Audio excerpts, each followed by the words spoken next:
lahat, lalo na sa mga subscribers, sa mga pogi natin, magaganda nating vloggers, ha? Follow and share, ha? Yun, subscribe. Yun sa mga may YouTube. Muli, nagpapasalamat ako sa lahat ng mga leaders ko ng Inday Sara na movement. Itong regalo nyo sa akin ngayong kaarawan ko ay napakalaki. Dahil yung pagmamahal ninyo sa akin, pinakita nyo naman ngayong araw. Kahit na maraming bumabati ko kung may question ng kredibilidad ko, ng pakikipag-ugnayan ko kay VP Sara Duterte, pinatunayan na naman ni VP Sara Duterte ng OVP na ako'y kaibigan nila at kaibigan ko rin sila. Kahit na bat-bat pa ng mga akusasyon laban sa akin na ginagamit ko lamang ang pangalan ni Inday Sara Duterte, kaninang umaga pinatunayan muli ng aking kaibigan ang kanyang pagmamahal sa akin ng taos-puso at totoo. Ngayon na hindi man lang nakarating si VP Sara, ipinapangako niya pa rin sa akin na ang pagkakaibigan namin hanggang dulo at pinapangako ko sa kanya hanggang dulo sasamahan ko siya. Simula nung ako'y naghayag ng aking suporta kay VP Sara, kay Pangulong Duterte, kay Senator Bongo at sa lahat ng mga kaalyado ni Pangulong Duterte, sinabi ko sasamahan ko sila hanggang dulo. Kung kailangan umabot hanggang sa selda, sasamahan ko si Sara sa selda, kasama niya ako hanggang dulo. Nagpapasalamat ako kay ma'am sa kanyang pagmamahal sa akin. Dahil kahit na hindi man siya nakadalo ngayon at may karamdaman, ako pa rin ay kanyang tinawagan para ipakita pa rin ang kanyang pagmamahal sa akin at sa mga presidente ng Barangay 135. Sa lahat sa inyo, maraming salamat. Ang aking hiling lang ngayong aking kaarawan na sana suportahan nyo pa rin si Sara, sana ipagdasal natin siya kasi siya ang ating sandigan para sa isang matatag at bagong Pilipinas. Kukunin ko ng pagkakataong ito.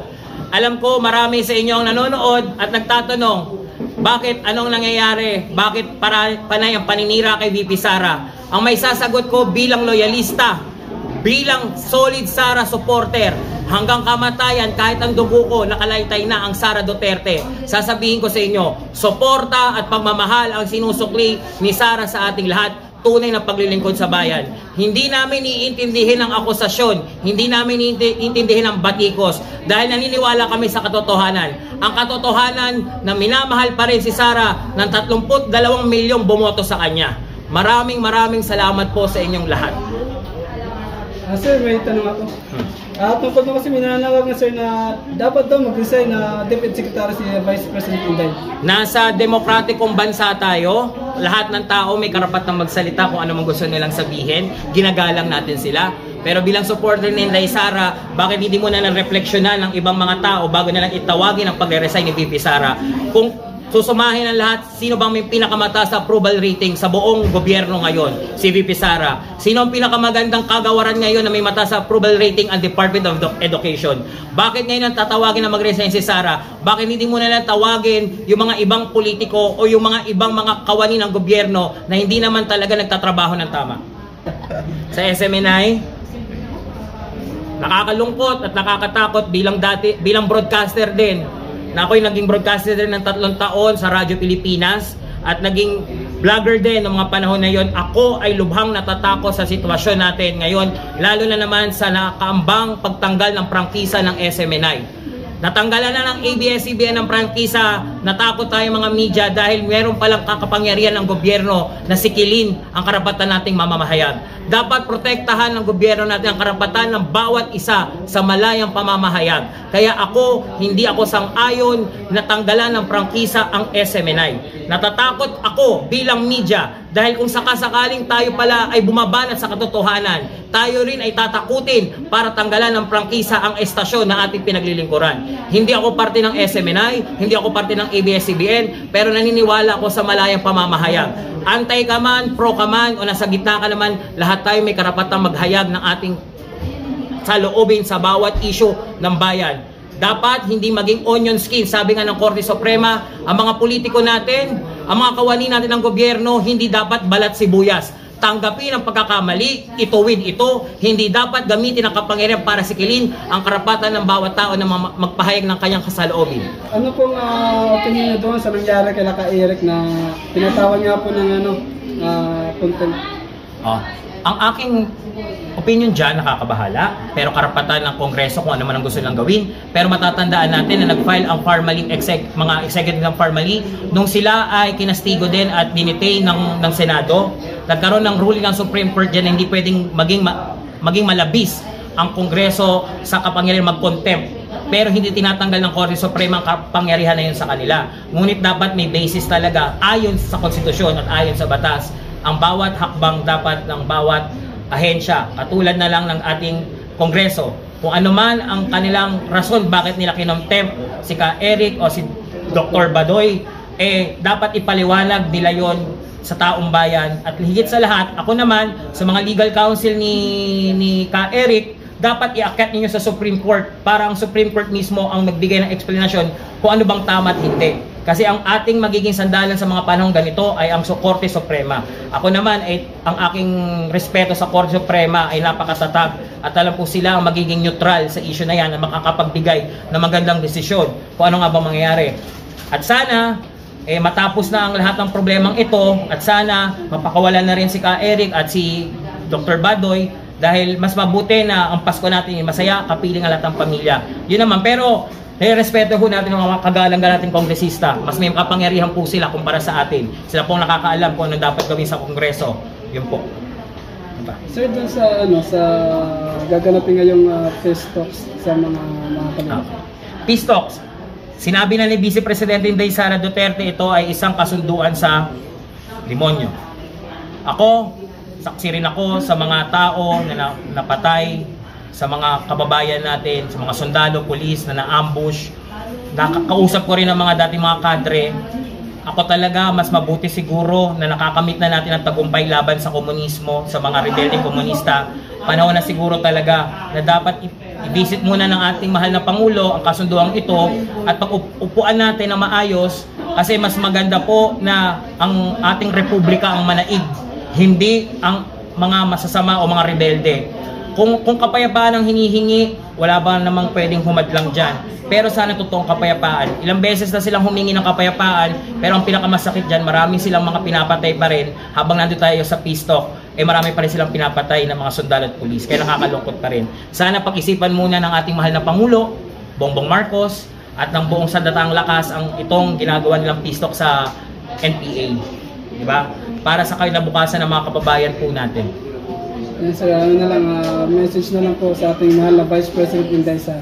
Ito, Ma'am Vice President Inday Sara Duterte, maraming salamat sa lahat ng pagmamahal, tiwala na ibinibigay mo sa akin.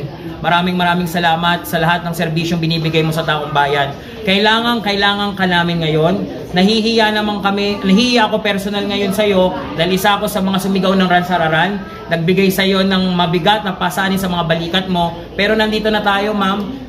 Pinagkatiwalaan tayo ng mga Pilipino, 32 milyong Pilipino ang sumusuporta at nagtiwala sa iyo. Huwag natin babaliin yon. Hanggang dulo ng iyong katungkulan bilang Vice President, gawin natin na 100% ang serbisyo. Huwag kang bibitaw, nandito kami sa likod mo. Ano man ang mangyari, huwag kang mag-aalala. Maraming kang mga kaibigan, lalo na ako, isa na ako doon. Sir, pahingi na po ng update tungkol dun sa Sara na Movement. Sara na Movement.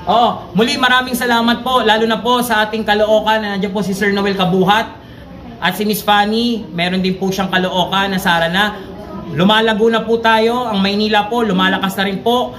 Target po namin, itong taon po na ito ay mabisita na po namin ang Mindanao at Visayas dahil handang-handa na po tayong ipakita ang ating may susuporta sa ating Vice Presidente. Si Miss Fanny po, narito ang aking buddy. Siya rin po magpapaliwanag sa inyo ng mga aktibidades ng Inday Sara na.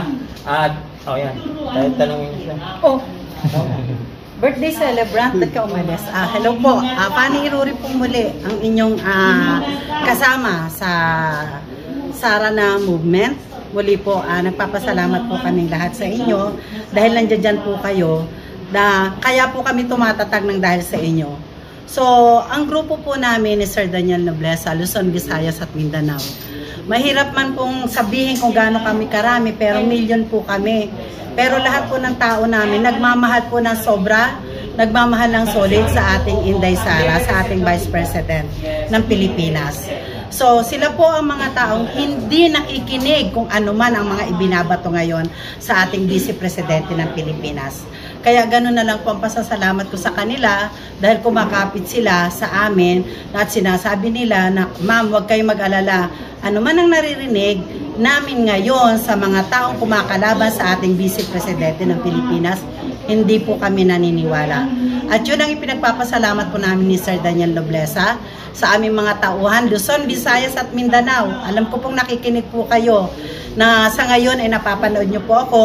At wag po kayo mag-alala dahil kahit papano, lalapit po kaming muli sa inyo, magsasama-sama po muli tayo at magkakausap po muli tayo at magkakaalam-alam po tayo kung ano man po ang dapat pa nating pag-usapan para po sa ating Vice Presidente ng Pilipinas. Muli po ang inyong lingkod, Fanny Irure. Maraming salamat po. Maraming salamat. Yung sa mga gustong, kasi marami kasi nag-message na gusto nilang sumali sa Inday Sara na movement. So saan pong lugar yung ano niyo, ma'am, yung sapit niyo? Kasi ang nasasakupan nga ng Inday Sara na movement, Luzon, Visayas at Mindanao yon. Ngayon, kung pumunta ka sa Marawi, meron doon. Kung pumunta ka sa Cagayan de Oro, meron doon. Kung meron ka sa Davao, meron doon. Kung pumunta ka ng Sultan Kudarat, Cotabato, o sa buong Mindanao, sabihin na natin, meron po lahat doon. So ang mga leader natin doon, mostly, mga Muslim din. Kasi nasa Mindanao. But meron din ho tayo doon sa tinatawag nating Nueva Ecija. Meron ho tayo doon sa Santiago City or sa Region 2, Region 3, Quezon Province. So, lalong-lalo na po ang Batangas kasi ang Batangas po, nasa mga 60,000 na tao ang solid doon para kay Bibi Sara. So, sila hanggang ngayon, kasama po ng inyong lingkod, Fanny Irure at Daniel Nobleza. So, na ngayon ay Sara na movement. Ma'am, yung iba pang mga gustong sumali. Kung gusto mang sumali, pwede ho silang tumawag or, sige, pwede ho silang mag-join. Sa inyo, pwedeng ipasa na lang sa amin kay Sir Daniel or pwede silang tumawag sa 0915-907-5888 para ma-accommodate namin sila. Basta, tao sa puso nila ang pagiging membro para sa ating Inday Sara na Vice President, kami po ay yumayakap sa kanila at welcome na welcome po ang kahit sino. Paano yung mga OFW? Paano sila OFW, yes. Kasi meron tayo sa OFW. Meron ako sa Australia, meron ako sa Canada, meron ako sa Sydney, Las Vegas. So lahat ng yun, laging nagme-message sa akin para doon kay Inday Sara na natin. Ma'am, saan sila makakonect doon para makasali sila? Sige. Hindi ko pa alam sa ngayon. Basta direkta lang silang tumatawag sa akin yung mga tauhan natin. Direkta silang tumatawag sa inyong lingkod kay Fanny Irure. So, binigay kong cellphone number. Ma'am, ano na lang po, ano pong masabi niyo sa ganap na event ngayon sa birthday niya? Well, ako'y sobrang nagpapasalamat sa blessing na ibinigay sa aking kapartner na si Daniel Nobleza. Na sa kanyang birthday ngayon ay talagang ipinaramdam ng mga tao na mahal na mahal siya. At lalong-lalo na maraming pong salamat Vice President Inday Sara Duterte dahil hindi po kayo nawala sa magandang okasyon para sa ating Daniel Nobleza. So muli po, lahat po kayong nandirito ngayon, lalo na sa mga vlogger na kaibigan natin na nandiyan kayo, nagpapasalamat kami ni Sir Daniel Nobleza dahil hindi kayo nawala sa magandang event ng buhay niya ngayong araw na to. Happy birthday Sir Daniel Nobleza and more blessing at good health palagi. Yan, panghuli na lang ma'am, mensahe niyo lang po sa ating mahal na Vice President Inday. Sa ating Vice President Sara Duterte, ang Inday Sara na movement po ay hindi po nagkakawatak-watak, bagkus dumami pa po.